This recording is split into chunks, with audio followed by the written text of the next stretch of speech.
Today we're gonna make a super fudgy protein brownie, and the first thing you need is an egg that you're just going to blend with 1/3 cup of cottage cheese,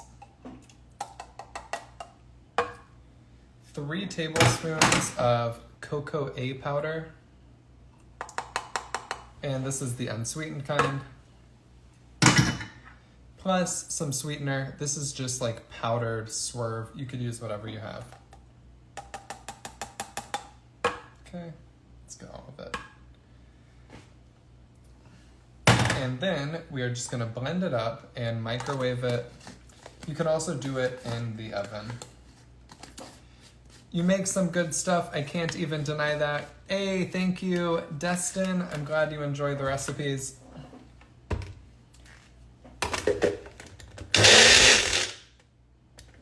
I don't know if I closed it all the way. I feel like... It's the blade that you're using. Oh, okay. This sounds so weird.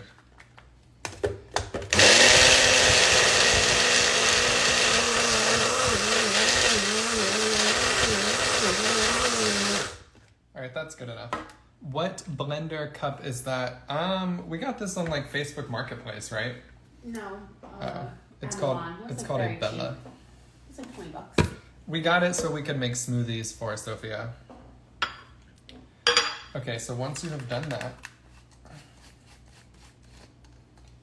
you get a smooth consistency. You're just gonna pour it into a greased dish.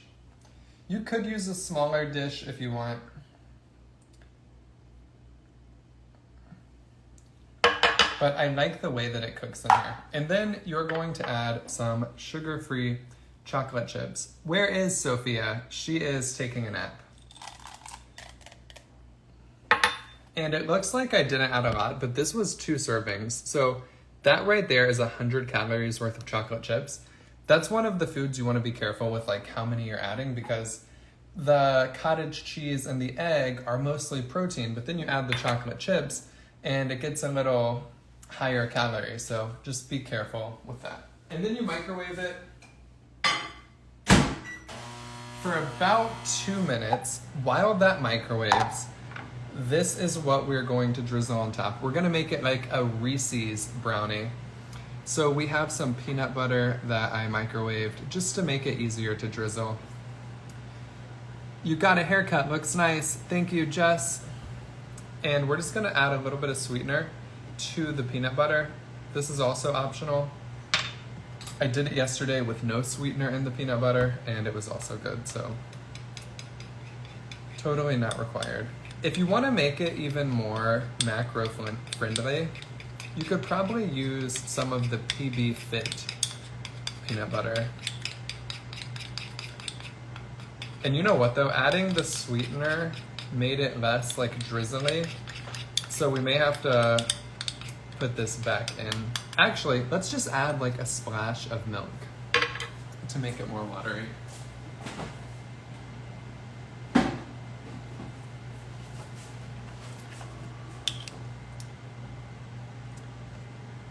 Haven't seen you for a while. I keep missing the videos. Sorry, Jennifer.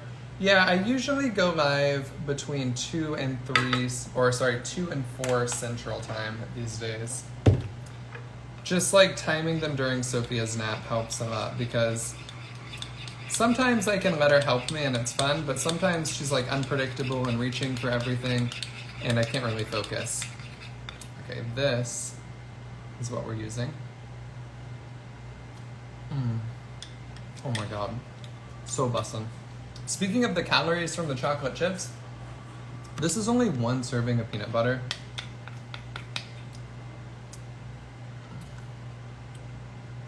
So if you're the type that could eat like 4 of those, be mindful. We have 15 seconds. I missed the beginning. What are you making? A fudgy protein brownie.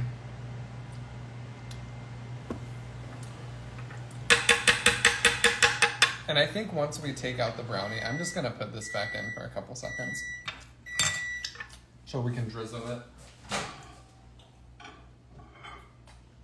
All right, the brownie is done. Look at this.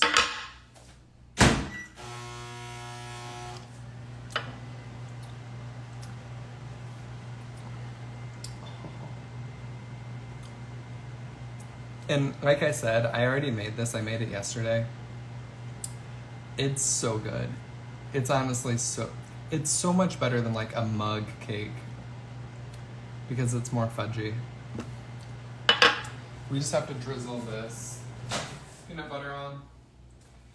Oh no, we messed up somehow. It became crumbly. Why did this happen? Why are your videos shorter lately? So I noticed that a lot of people watch these if I keep them under 10 minutes. And when I do like 30-minute lives, most people do not watch them. And the way Instagram works, like if they see a lot of people saw my live and didn't keep watching it, they will show less of my content to my followers. And then that's like kind of discouraging because the whole point of making this page is to help as many people as possible clean up their diet. So if I like go live for 30 minutes, a lot of people are gonna miss my next 3 posts because Instagram like doesn't show it to them. So that's why I do them shorter.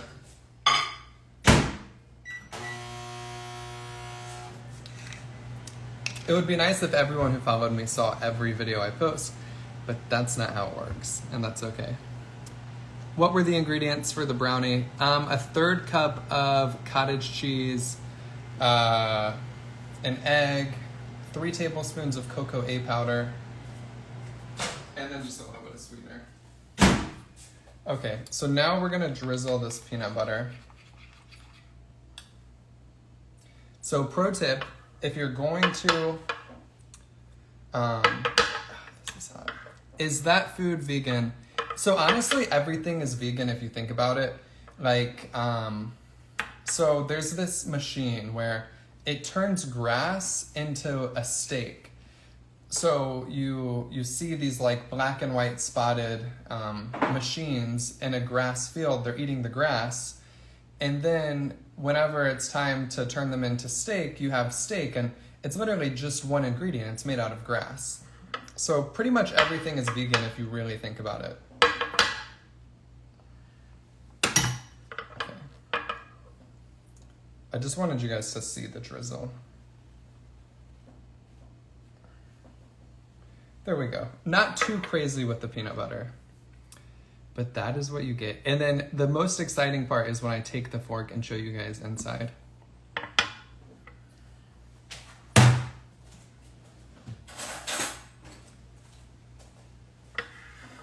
So let's adjust the camera. The brownie. I want to zoom in. Okay.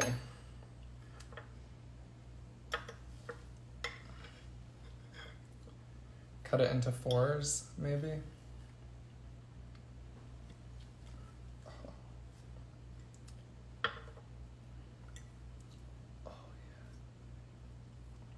It is like not dry and cakey whatsoever. It's super fudgy. All right, let's take a bite.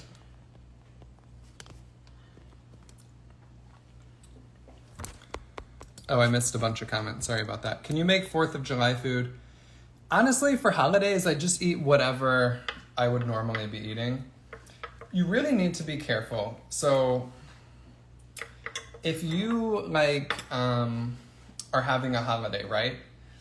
It's fine to go to a party and have a piece of cake and have like hot dogs and a hamburger and a side of mac and cheese and potato salad and have a big plate of that.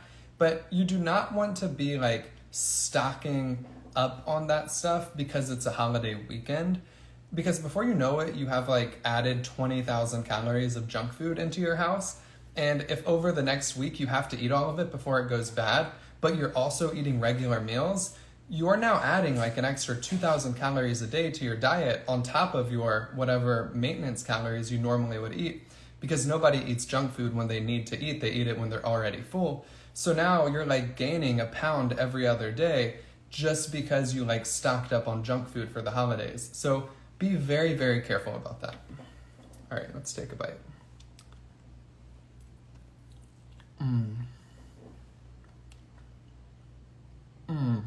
Oh my God. Oh my God. Go make this. You guys will love it. What's the healthiest food you make? My diet is very boring 90% of the time.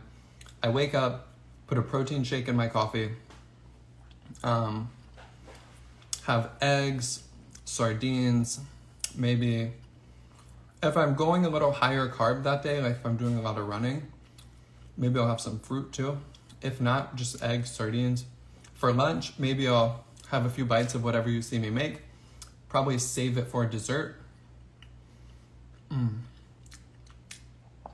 Today I had some chicken liver, but then usually for dinner, I'll have like a steak and some green beans. And then I'll have like a second dinner where I have like blackened chicken, maybe like in kali rice, or if I'm going higher carb because I'm doing a lot of running, maybe I will have some actual rice. But even when I do that, my total carbs usually falls under 20% of my calories. So it's still technically low carb. But most of what I'm eating is real food. Most of what I'm eating is not super fun. So yeah. All right, I'll see you guys tomorrow. Is this in your book? This recipe specifically is not. I just decided to make it yesterday. So maybe it will be in the next one or the one after that. But speaking of the one after that, I finally pulled the trigger on, I'm hiring someone to do the food photography for my next one. Because I make these cooking videos and I just don't have it in me. I make like 2 reels a day now. And then I go live. And I just don't have it in me to also do a bunch of food photography after. So I'm like outsourcing that task. So the next book, expect much better food photography. But I'll leave it at that. So I love you. I believe in you. Bye.